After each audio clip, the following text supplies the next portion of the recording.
नमस्कार, आप देख रहे हैं नवांबे न्यूज।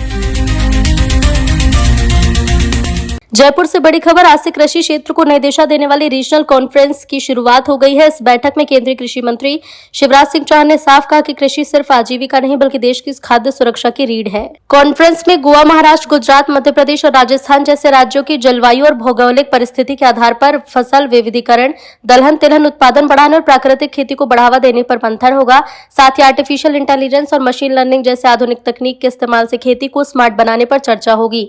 सरकार का फोकस किसानों की आय बढ़ाने, लागत घटाने और प्राकृतिक आपदाओं से हुए नुकसान की भरपाई सुनिश्चित करने पर है। क्या ये रणनीति किसानों की तकदीर बदलेगी, इस पर सबकी नजरें हैं। मित्रों, आज कृषि की रीजनल कॉन्फ्रेंस प्रारंभ हो रही है। कृषि जीवन देती है, अन्न देती है और अन्न ही जीवन का आधार है। और आज के युग में खाद्य सुरक्षा कितनी जरूरी है हम सब समझते हैं। 140 करोड़ भारतवासियों को अनाज, फल, सब्जियां, दूध इसकी कमी ना आए, यह दायित्व कृषि विभाग पर है, खेती पर है, किसानी पर है।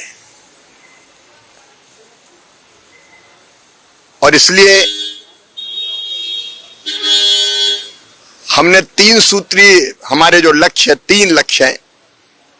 एक, देश की खाद्य सुरक्षा सुनिश्चित करना, अन्न के भंडार भरे रहें। लेकिन दूसरे, किसानों की आय बढ़ा के उनके जीवन स्तर को और बेहतर करना। और तीसरे, भारत की जनता को पोषण देना और जरूरत पड़े तो दुनिया को भी खाद्यान्न की आपूर्ति करना। और इसके लिए 6 सूत्रीय रणनीति हमारी: उत्पादन बढ़ाना, उत्पादन की लागत घटाना, उत्पादन के ठीक दाम देना। ऐसे मौसम में कई बार किसान की मेहनत बेकार चली जाती है, तो भगवान ना करे, लेकिन प्राकृतिक आपदा में नुकसान की भरपाई करना। कृषि का विविधीकरण जरूरी है और इसलिए आज हम कई विषयों पर बात करेंगे। दलहन की जरूरत है तो दलहन मिशन पर हम बात करेंगे, क्योंकि आज हमको इंपोर्ट करनी पड़ती है। तेल की कमी है हमारे यहां, तो हम तिलहन मिशन पर चर्चा करेंगे। प्राकृतिक खेती पर बात करेंगे।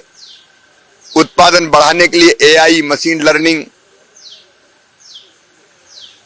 आधुनिक कृषि पद्धतियां, उन पर बात करेंगे।